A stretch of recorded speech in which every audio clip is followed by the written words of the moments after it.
Hey, if you are retiring soon, it's time to make sure that retirement plan, is sharp, and you want to make sure you are on track. So what you will need to do is take an assessment of where you are now, calculate what income you will need each month for your living expenses, possibly adjust your investment portfolio, create a withdrawal strategy of which accounts to pull from, take into account your health insurance costs, update your estate planning documents, and consider your lifestyle changes. So there is a lot to consider here. In this video, I will be giving you some ideas of how to address each of these areas so you can enter retirement with confidence. Lightning strikes and then you're gonna know my name. All right, so let's say that you have set a target date of retiring in 5 years. Now, sometimes the thought of retiring can be scary as well as exciting. So think about it. You may have been in the workforce for 30 or 40 years, and now the time has come for you to hang that up and retire. So here are a few things to consider to get you better prepared. Oh, by the way, if we haven't met before, my name is Keith Wilson, and I am a financial advisor helping folks just like you plan for retirement. Now let's get into it. The first thing you would want to do is take an assessment of where you are now. Look at where your investments are located. Are they all in a 401k? Or do you have accounts in a Roth IRA as well as a brokerage account? Don't just look at the whole portfolio, add it up together and say, well, I've got $500,000 or $1 million or whatever amount saved up. No, separate them out and give a total of what's in each account. Now, this is important when we decide on which account to withdraw from first. We'll get into that in just a moment. What you want to do is figure out what you want to live on in retirement. How much is it going to take each month to pay for things like utilities and groceries, going out to eat, gas, or just your normal shopping? And this is called your living expenses. So what I tell people is start with whatever your current living expenses are, because once you retire, those current living expenses probably won't change that much. In fact, you may need to add more to it. You may have heard that you should live on 75% of your pre-retirement income. Well, I don't prescribe to that model. It is very vague and does not take into account each individual's personal situation. So again, I would just start with what it takes right now for your living expenses and adjust it from there. So think about it.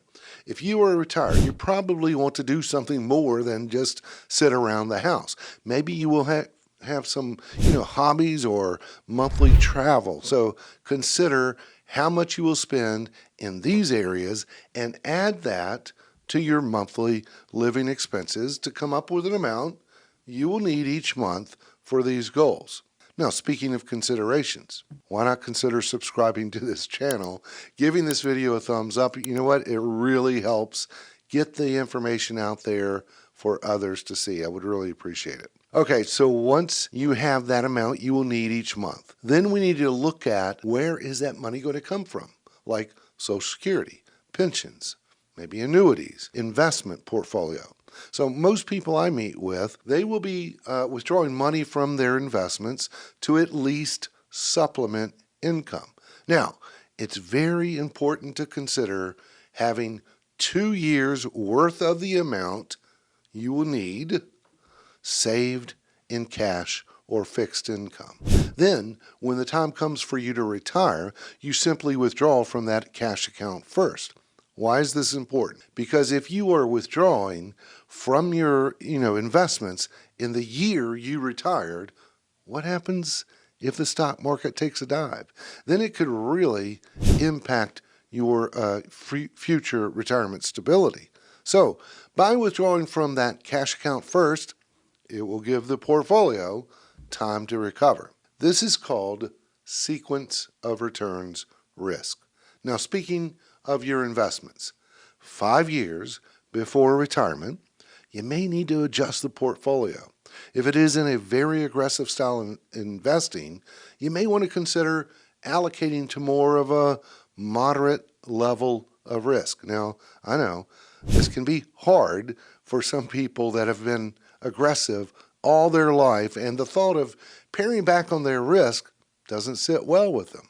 So even if you may have the tolerance for risk, you may not have the risk capacity. Okay, so now it's time to come up with a withdrawal strategy. So you see, when you were working, your job was to save for retirement.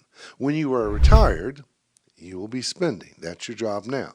So which accounts will you withdraw from first? Preferably, you would like to have 3 different types of accounts.